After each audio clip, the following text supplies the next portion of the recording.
여러분 개인과 가정의 부활의 축복이 있기를 주님의 이름으로 축복합니다. 부활절의 의미 속에 여러분 두 가지만 확신하시면 됩니다. 예수가 그리스도 되신 증거가 부활 속에 들어있고, 또 우리에게 그리스도로 오신 예수께서 우리에게 영원한 생명 주셨다는 의미가 들어있습니다. 저는 이 부활절을 좀 생각하면서 여러 메시지도 좀 정리해보고, 또 책도 사순절에서 부활절까지라는 이런 책도 한번 좀 전체 훑어보면서 부활의 의미를 이렇게 찾아봤는데, 부활의 의미는 이 두 가지 속에 함축되어 있음을 깨달아 볼 수 있었습니다. 예수가 그리스도 되신다는 것. 그래서 누군가 와서 죽고 부활하면 그리스도라는 거 증거가 됐는데, 이제 초대교회에서는 예수님이 이제 부활한 그 주님을 직접 목격한 분들도 많이 있었기 때문에 예수가 부활했다는 그런 증거를 증거하게 되었는데, 특별히 여러분이 잘 알고 있는 사도 바울은 예수님이 죽었다는 얘기는 들었는데 부활의 얘기를 듣지만 그것이 이성이나 지성이나 어떤 인간적인 지식으로는 이해가 되는 부분이 아니라서 믿지를 않게 됐죠. 그래서 다메섹 도상에 가다가 부활의 주님을 직접 만나게 됐죠. 그러면서 예수님을 만나면서 눈이 어두워지고, 그래서 아나니아를 통해서 이제 눈을 다시 뜨게 되고, 그러면서 이제 부활의 주님을 만나게 되면서 고백했던 내용이 고린도전서 15장 3절 4절에 보면 그렇게 증거했습니다. 내가 받은 것을 먼저 너에게 전하였노니 이는 성경대로 그리스도께서 우리 죄를 위하여 죽으시고 장사 지낸 바 되었다가 성경대로 사흘 만에 다시 살아나사. 성경에서 누군가 와서 죽고 부활하시는 분이 그리스도인데 바로 예수가 죽으셨다가 부활하시기 때문에 그리스도다.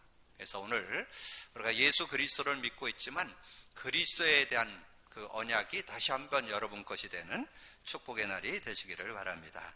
그러면서 이제 이 부활 속에 들어있는 가장 핵이 되어지는 축복이 영생이죠. 영생. 그래서 예수님이 그렇게 말씀했습니다. 요한복음 11장 25절 26절에 그렇게 말씀했죠. 예수께서 이르시되 나는 부활이요 생명이니 나를 믿는 자는 죽어도 살겠고 무릇 살아서 나를 믿는 자는 영원히 죽지 아니하리니 이것을 내가 믿느냐.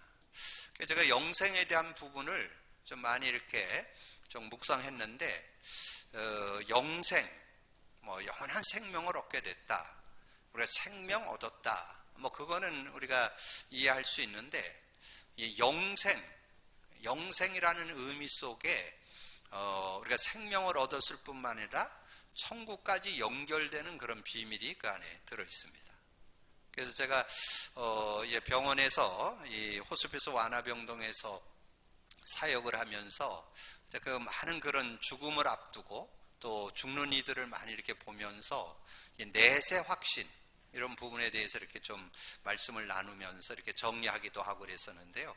특별히 저는 이 부활절을 맞으면서 성경에 보면 죽음을 보지 않고 이렇게 들림받은 분들이 몇 명 나옵니다.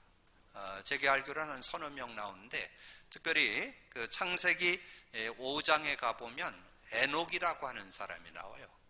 에녹이라는 사람이 하나님과 동행하더니 24절에 5장 24절에 에녹이 하나님과 동행하더니 하나님이 그를 데려가심으로 세상에 있지 아니하더라.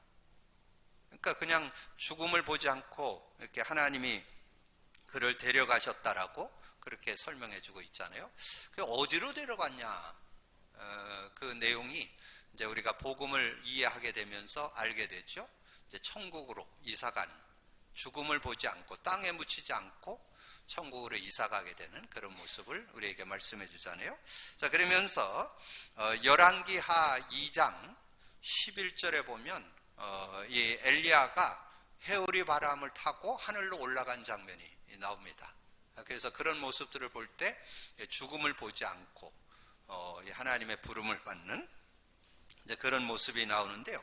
특별히 제가 이제 좀 이 부활절을 맞아서 예수님의 죽음과 부활을 좀 이렇게 깊이 좀 생각하다 보니까 그 마태복음 27장 50절에서 53절에 정말 이 영생에 대한 비밀을 잘 설명해 놨더라고요.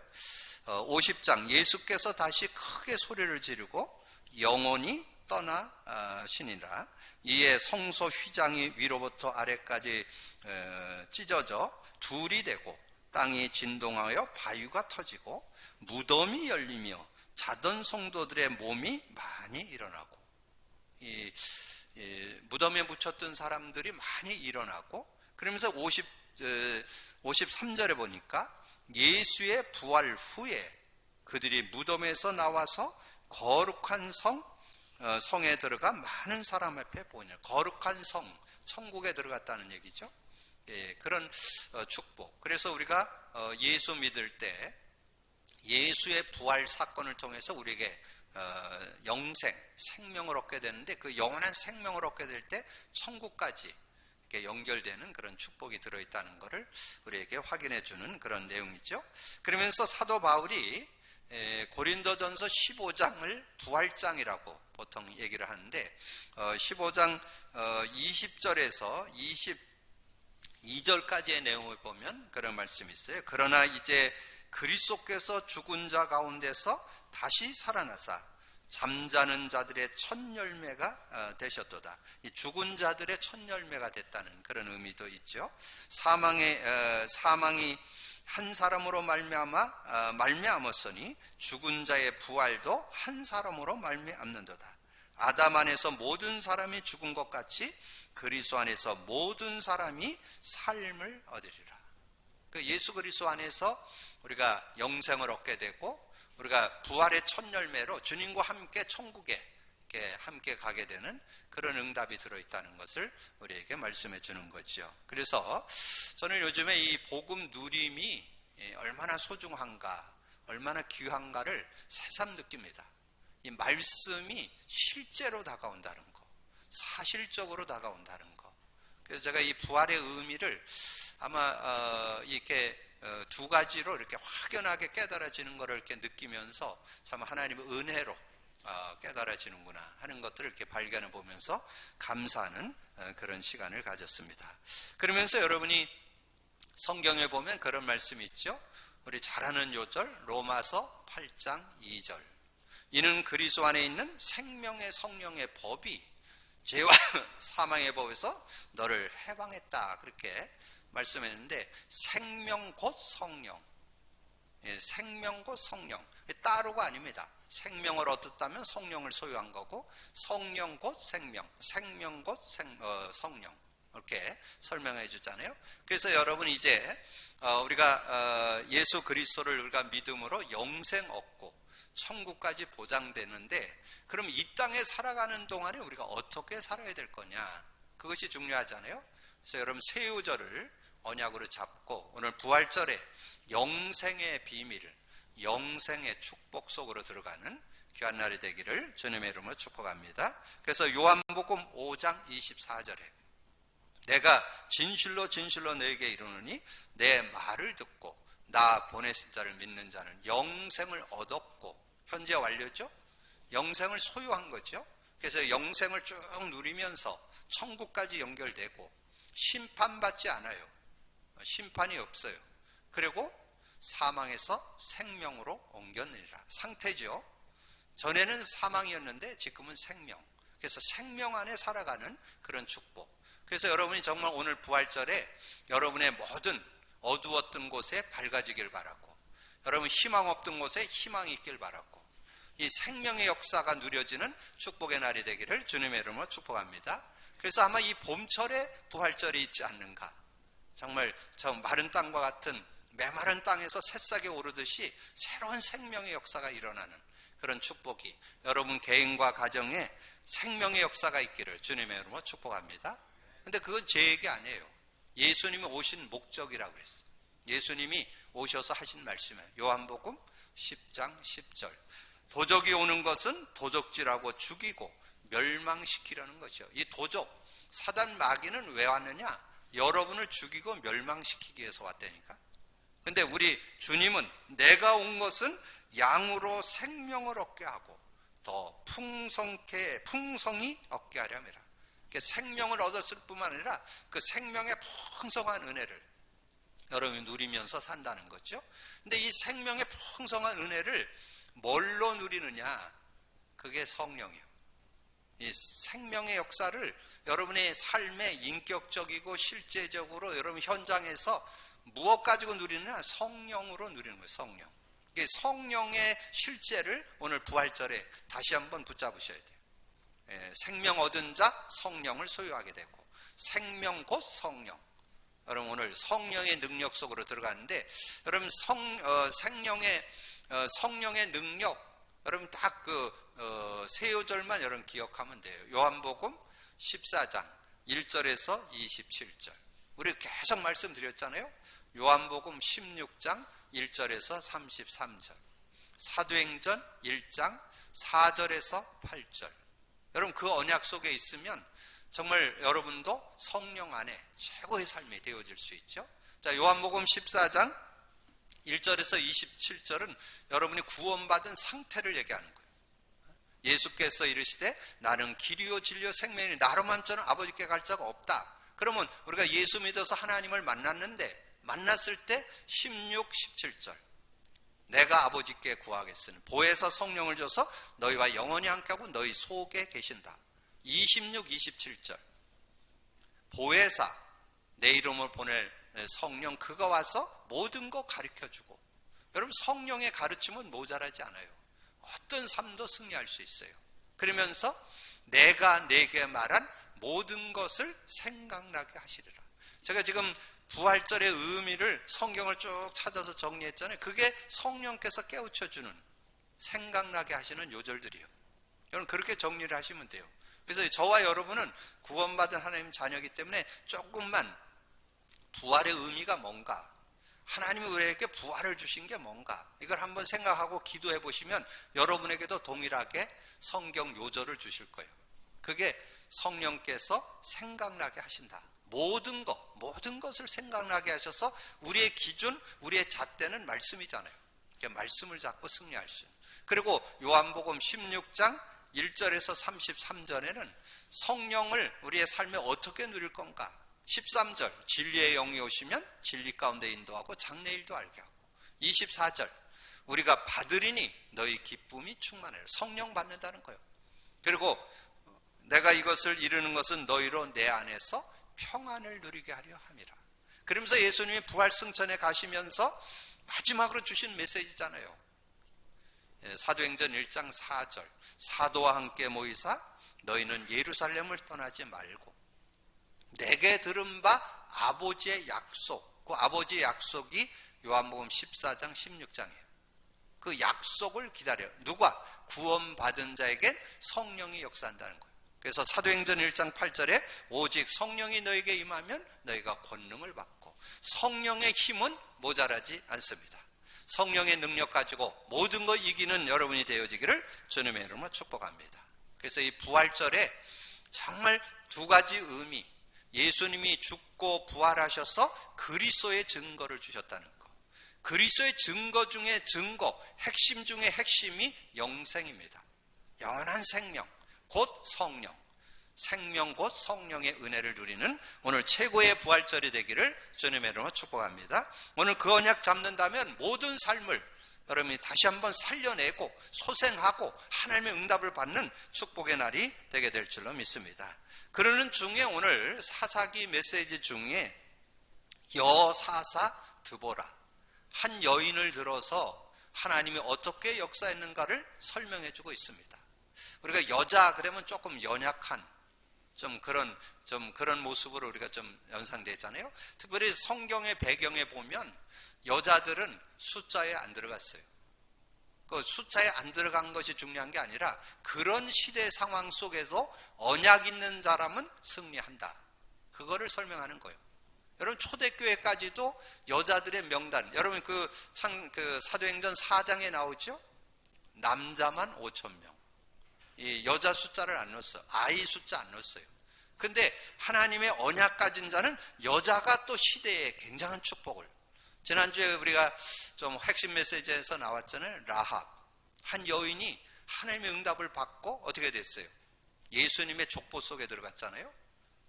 마태복음 1장에 나오잖아요. 라합이. 그런 응답 속에 들어갈 수 있다. 이번 주 산업선교 메시지에 누구 나왔어요? 한나.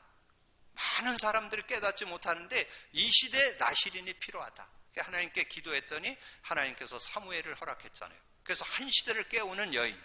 오늘은 누구요? 여사사 드보라. 이 사사라는 것은 대통령이다 그 말이에요. 그 나라 지도자로 쓰게 됐다 그 말.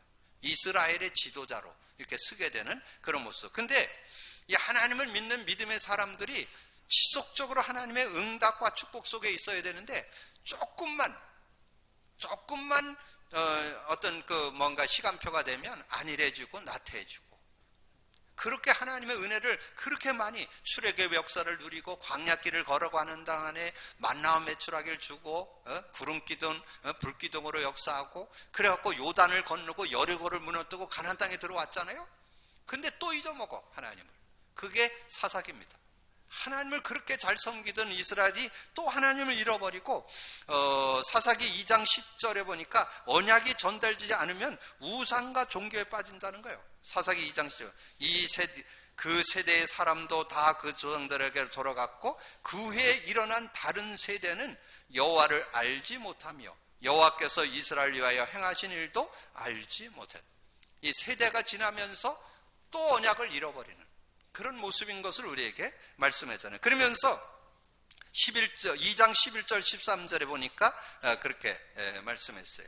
이스라엘 자손이 여호와의 목전에 악을 행하여 바알들을 섬기고 애굽 땅에서 그들을 인도해 내신 그들의 조상들의 하나님 여호와를 버리고 다른 신들 곧 그들의 주위에 있는 백성의 신들을 따라 그들에게 절하며 여호와를 진노하게 하였으되 곧 그들이 여호와를 버리고 바알과 아스다롯을 섬겼으므로, 이렇게 바로 우상으로 돌아가는. 그러니까 여러분 말씀을 이렇게 볼 때 실제로 좀 다가와야 돼요. 이 성경 얘기가 아니고 여러분의 삶의 실제 그렇다니까. 여러분이 복음 왜 누리라고 계속 강조하는지 아세요? 여러분 조금만 놓쳐보세요. 바로 육으로 돌아갑니다. 여러분 조금만 복음 누림을 소홀히 하잖아요. 그럼 바로 여러분이 육신 상태로 돌아가 버려요. 참 놀랍죠? 그래서 저는 지금 복음 안에 들어와서 인도받으면서 주변에 복음 안에 인도받는 분들 그냥 결정하면요 인본주의로 들어가요. 자기 어떤 생각, 자기 기준, 자기 선입견 가지고 자기 욕심을 따라서 선택해요. 그거는 그분이 잘못됐다는 게요. 복음 못 누리면 누구나 그럴 수 있어요. 그래서 여러분 계속 복음 속에 24시 그리스도 속에 여러분 들어가시기를 주님의 이름으로 축복합니다. 그래야 여러분 승리할 수 있는 거예요. 그러지 않으면 여러분 수시로, 그래서 창세기 3장에서 태어났기 때문에 그걸 자꾸 회개합니다. 귀소하는 그런 본능이 있어요. 그래서 여러분이 글로 안 돌아가기 위해서, 내가 육신으로 안 돌아가기 위해서 계속 정말 복음 잡고 승리하기 위해서. 왜냐하면 복음은 단순한 게 아니에요.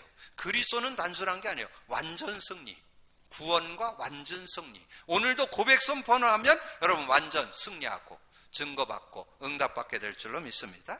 그래서 그런 응답 속으로 들어가야 되는데 그걸 자꾸 놓치는 거예요. 그래서 14절 15절에 여호와께서 이스라엘에게 진노하사 노략하는 자의 손에 넘겨주사 그들이 노략을 당하게 하시며 또 주위에 있는 모든 대적의 손에 팔아 넘기시매 그들이 다시는 대적을 당하지 못하였습니다.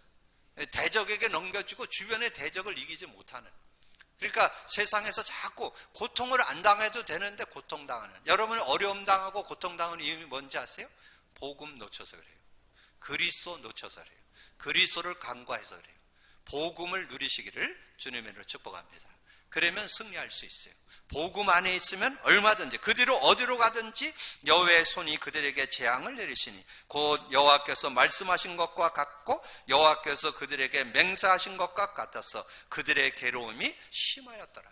그게 이런 모습이 그대로 지금 시대 상황, 이 드보라가 사는 그 시대 상황에 그대로 연결되었다는 거죠. 그런 상황이 벌어진 것이 오늘 본문 내용이에요. 그래서 4장 1절에 보니까 이스라엘 자손이 여호와 목전에 악을 행하여, 이런 모습이 되었다는 거죠. 그래서 4장 2절에 보니까 여호와께서 하솔에게 통치하는 가나안 왕 야빈의 손에 그들을 파셨으니 그는 그의 군대 장관은 하로셀 합고엠에 거주하는 시스라요.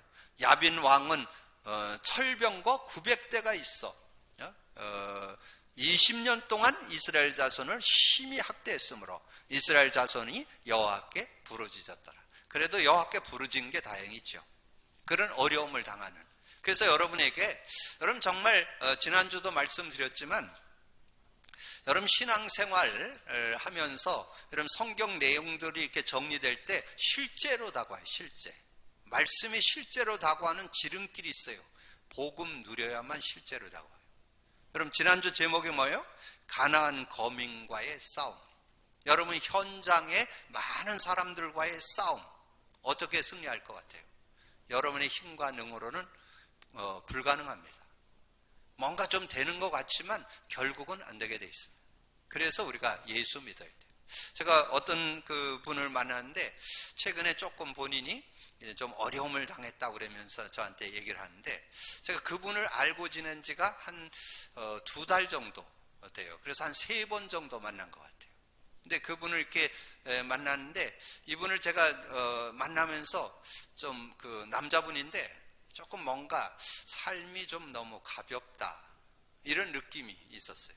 예, 그런 느낌이. 좀 뭔가 이렇게 삶이 남자가 한 50세쯤 된 것 같은데 좀 사람이 가볍다. 근데 뭐 아니나 다른 게 지금 한 달 조금 넘었는데 사실은 지금 굉장히 어려워졌다고. 그런 관계 속에서 어려움을 당했다고 그러면서 저한테 얘기를 하더라고요. 그때 제가 뭘 느꼈느냐? 그래서 복음이 필요하다는 거예요. 그분이 어떻게 하면 세상 승리할까요? 다른 길이 없어요. 그분이 뭐 잘났다 못났다가 아니에요. 복음 가지면 이길 수 있어요. 복음 가지면 자기가 어떻게 처세해야 되고 어떻게 살아야 되고 어떻게 인간관계를 맺고 살아야 되는 분별이 나옵니다.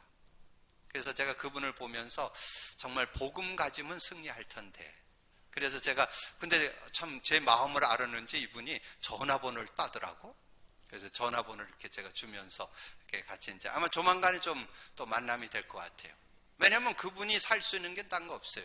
지금 그분이 자라온 인생 속에 뭔가 나름대로 사는데 뭔가 가벼워. 뭔가 사람들이 볼 때 좀 무시당할 수 있는 그런 모습이 제게도 보였으니까 다른 사람도 보이니까 그걸 이용했겠죠. 그걸 가지고 뭔가 어려움 당하는 거죠. 여러분의 삶을 세상을 살아가는데 다른 거 없어요. 복음의 능력 갖고 살기를 주님의 축복합니다.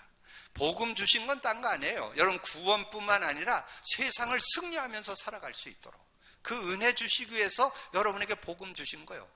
누구나 다 창세기 3장에서 태어났는데 나도 그렇고 세상도 그렇고 세상 사람도 그런데 그 사람들을 뭘로 이기느냐? 복음의 능력으로. 오늘 보니까 이 야빈 왕이 철병거 900대를 가지고 있어요. 굉장한 힘이 있잖아요. 권력이 있잖아요. 그래서 이스라엘을 어느 정도 어렵게 했다? 20년을 어렵게 한 사람이라니까요. 근데 이 20년을 어렵게 했던 이 사람을 여사사 드보라가 꺾어버렸다니까. 그건 뭘 말해요? 복음 가지면 여자도 된다. 복음 가지면 내가 좀 연약해도 된다. 복음 가지면 내가 좀 이렇게 모든 부분에서 좀 부족해도 된다. 그런 얘기죠. 오늘 여사사를 통해서 우리에게 주는 교훈이 그거예요. 여자일지라도, 연약할지라도, 부족할지라도 할 수 있다. 그거를 여러분 오늘 보여주는 줄로 믿습니다. 여러분 믿음 갖고 승리하기를 주님의 이름으로 축복합니다. 이 여사사 드보라에 대해서는 한 절에 나와요. 오늘 4장 4절에 이 여사사에 대해서 그대로 설명되어 있습니다. 4장 4절에 그때에 람비돔의 아내, 람비돔의 아내라는 뜻은 뭘까요? 결혼한 아내, 결혼한 여자라는 뜻이잖아요. 그러면 여기에 람비돔의 아내라고 소개한 것은 제가 볼 때는 가정사도, 가정생활도 잘하고 있는 여인이다. 그렇게 보여지잖아요. 왜 누구의 아내라고 소개했을까요? 온전한 가정을 이루고 있는 여인이다. 그런 얘기죠. 자, 그러면서 거기에 여선지자였다. 그랬죠. 여선지자. 선지자가 누구예요? 선지자. 하나님께로 돌아오면 살고 하나님 떠나면 죽는다. 하나님 믿어야 된다. 이거를 외친 사람이 선지자예요. 선지자. 그러면 그 시대에 정말 복음 갖고 많은 사람들을 하나님께로 인도했던 그런 여인이었다고 볼 수 있죠. 자, 그런 여인이었다는 거죠. 그런데 시간표가 되니까 하나님이 이 야빈으로 인해 가지고 야빈 왕으로 인해서 20년 동안 어려움 당하고 있는 이스라엘에 하나님은 누구를 세웠느냐?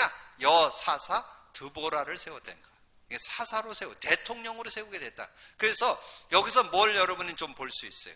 여러분 말씀에 뭘 보라고요? 실제를 봐야 돼요. 그러면 이 여인은 온전한 가정을 이루고 있던 여인이었다 그 말이죠. 가정 생활에서도 원만했던 사람이었다. 그런 내용을 우리에게 설명해 주잖아요. 한 아내로서도 부족함이 없는 그런 여인이었고, 그리고 그 시대에 여선지자로서 역할을 했던 여인이었다. 이거를 설명해 주잖아요. 그러면서 이스라엘의 사사로 세워지게 되는 그런 모습. 그래서 하나님은 여러분이 준비할 때 쓰십니다. 하나님은 여러분의 어떤 인격 수준 능력을 갖고 쓰는 게 아니고 하나님 앞에 중심을 가지고 준비되어질 때 하나님이 쓰시는 하나님의 축복을 누리기를 주님의 이름으로 축복합니다. 그래서 여기에서 볼 수 있는 것은 이 여인이 그냥 어느 날 뭐 그렇게 덜가다 이렇게 된 게 아닙니다. 아내 역할도 잘하고 있고 여사사 선지자 역할도 잘하고 있는 가운데 시간표가 되니까 이 시대를, 이 나라를 구해야 되겠는데 누구를 뽑아야 되겠느냐? 그래서 하나님께서 이 드보라를 사사로 세우게 되는 그런 모습. 이따 강고 시간에도 말씀하겠지만 여러분, 우리 복음 가진 자는 투표 꼭 하세요. 누구를 뽑는 건 여러분 성령 인도받아서 뽑는 거고, 투표 의무는 다 하셔야 돼요. 그게 예수 믿는 자의 기본입니다. 복음 가졌다면 투표 다 하세요. 저는 어제 사전 투표했습니다. 그래서 하나님께서 여러분이 꼭 그래서 기도하면서 정말 이 나라의 지금 여러 가지 현황들을 너무 우리 잘 알고 있잖아요. 기도하시면서 여러분 투표에 참여하고, 그래서 하나님은 시간표에 정확하게 맞게 여러분이 하는 것 같지만 하나님의 손에 있습니다. 국회의원 투표 하나님 손에 있습니다. 우리나라 하나님 손에 있습니다. 하나님께서 이끌어 가실 것을 저는 믿습니다. 여러분, 그런 믿음 가지고, 그래서 여사사 드보라를 볼 때 삶의 규모나 삶을 바르게 살고 있을 때 하나님께서, 근데 그 중에서 저는 중요한 게 여선지자, 그 메시지가 있었다는 거예요. 여러분, 메시지가 있어야 돼요. 메시지. 그래서 여러분이 저는 요즘에 우리 코로나 바이러스를 통해서 중요한 메시지를 다시 한번 정리하게 되는, 그래서 요즘에 현장에서 만난 분하고 복음을 좀 나누기도 하고, 그리고 수요 메시지를 가지고 정말 이 인터넷 시대, 미디어 시대가 이번 코로나 때문에 또 중요한 시간표를 좀 맞고 있잖아요. 그래서 수요 메시지를 아예 우리 양육 교재로 이렇게 활용하려고 이렇게 메시지를 좀 정리하고 있습니다. 여러분들이 잘 정리하셔서 여러분이 듣고 같이 정리하고 여러분이 현장에서 선용하시면 아마 중요한 응답을 받는 그런 시간이 되겠습니다. 그랬던 그 드보라가 큰 업적을 남겼다. 그 내용이 오늘 이제 5절부터 5장의 내용에 걸쳐서 설명되고 있습니다. 그 4장 5절에 이스라엘을 훌륭하게 재판하고 통치했던 여인이었다는 거죠. 자, 4장 5절을 보시면 그는 에브라임 산지 라마의 베델 사이 드보라의 종려나무 아래에 거주하였고 이스라엘 자손은 그에게 나아가 재판을 받더라. 그 재판 받았다는 것은 올바른 판단. 여러분이 정말 복음 누리고 있으면 그래야 돼요.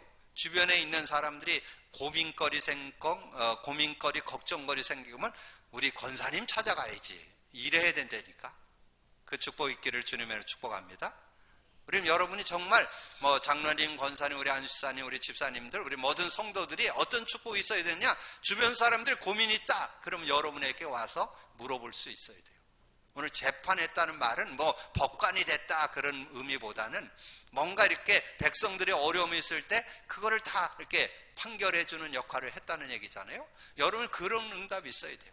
주변에 있는 사람들이 힘들고 답답할 때 여러분 찾아와서 물어보고 어떻게 하면 좋겠냐 얘기할 수 있는 그런 사람, 이 드보라가 그런 사람이었다는 거죠. 그러면서 아비노함의 발악을 시켜 야빈의 군대 장관 스스라를 물리치고 야빈을 진멸하는 그런 응답이 있었음을 6절에서 24절까지 이렇게 쭉 설명하는. 근데 제가 이렇게 이 사사 드보라가 그 일을 이렇게 처리해 나가는 걸 볼 때 아주 참 지혜롭고 그런 것들을 아주 바르게 이렇게 정리해 나가는 모습을 볼 수 있습니다. 그래서 이제 이 야빈 왕이 그 철병거 900승을 가지고 있고 할 정도로 큰 그런 군대를 거느리고 있잖아요. 근데 그것을 이렇게 이끄는데 이제 자신이 직접 안 하고 이 아비노함의 아들 바락을 시켜가지고 그 일을 이렇게 추진하는 그런 장면이 나오죠.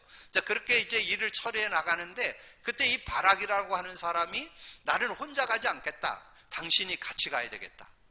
그건 뭘 말해요? 신뢰성이 있었다는 얘기죠. 뭔가 이 드보라가 뭔가 그걸 그 군대를 움직이고 전체를 움직이는 뭔가 지혜가 있었다는 거죠. 그 발락이 자신이 혼자 가지 않고 같이 가겠다고 할 수 있었던 거는 중요한 의미를 또 거기에 담고 있습니다. 그러는 중에 일들을 이렇게 처리해 나가는데 특별히 시스라 그 군대 장관 시스라를 직접 처리 안 하고 어떤 여인이 그 시스라를 이렇게 처리하는 그런 장면이 오늘 본문에 이렇게 쭉 기록되고 있습니다. 그러면서 이 야빈 왕을 진멸하는 그런 내용이 나오는데요. 그 내용의 핵심을 좀 본다면 15절 여호와께서 바락 앞에서 시스라와 그의 모든 병거와 그의 온 군대를 칼날로 혼란에 빠지게 하시매 시스라가 병거에서 내려 걸어서 도망한지라.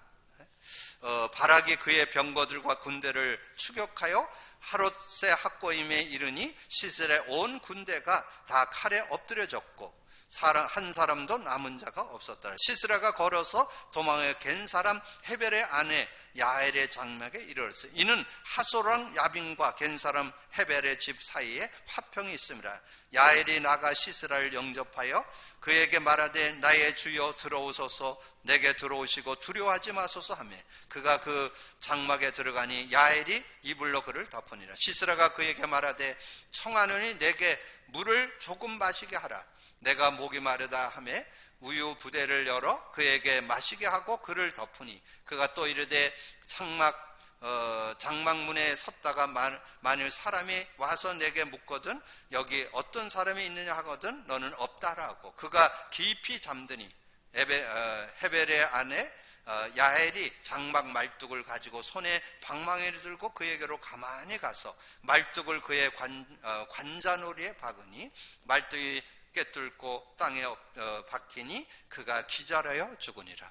그래서 이 전쟁을 하는데 뭐 전쟁에서 싸우는데 그 군대 장관이 도망을 갔잖아요. 근데 한 여인이 그 관자놀이라는 말이 여기 급소를 얘기해요. 여기 급소를. 요 급소에다가 말뚝을 박아가지고 그 사람을 죽이게 되는 그런 모습. 그래서 직접 손으로 안 해도 그런 처리가 되는 그런 모습들을 이렇게 보게 되잖아요. 그리고는 결국은 야빈 그 왕도 완전 진멸하는 그것이 23절 24절 이와 같이 이날에 하나님이 가나안 왕 야빈을 이스라엘 자손 앞에 굴복하게 하신지라. 여기에 여러분이 놓치지 말아야 될 거 모든 일은 하나님 손에 있다는 거 그거를 여기서 볼 수 있어야 돼요. 저는 지금 이 사사기서의 메시지를 이렇게 쭉 나누면서 여호와께서 함께 하심으로 여호와께서 누구에게 붙이심으로 오늘 드보라에게 야빈 왕을 붙이심으로 그러니까 하나님의 손에 다 들어있다는. 그래서 이와 같이 이날에 하나님이 가나안 왕 야빈을 이스라엘 자손 앞에 굴복하게 하시는 이스라엘 자손의 손이 가나안 왕 야빈을 점점 더 눌러서 마침내 가나안 왕 야빈을 진멸하게 하셨다. 하나님이 하시니까 된다는 거지요. 그래서 여러분의 일을 여러분이 풀려고 하지 말고 하나님이 역사하시도록. 그게 뭔지 아세요? 복음 누림 속에 들어있습니다. 여러분 복음 누림, 예수 그리스도 고백 선포만 하면 어떤 문제든지 다 해결될 수 있어요. 왜냐하면 그 배후의 역사는 흑암이 꺾이죠. 천사가 동원되죠. 하나님이 역사하시면 안 될 게 없어요. 여러분 그런 믿음 가지고 여러분 삶에 하나님의 역사를 보는 축복의 날 되기를 주님의 이름으로 축원합니다.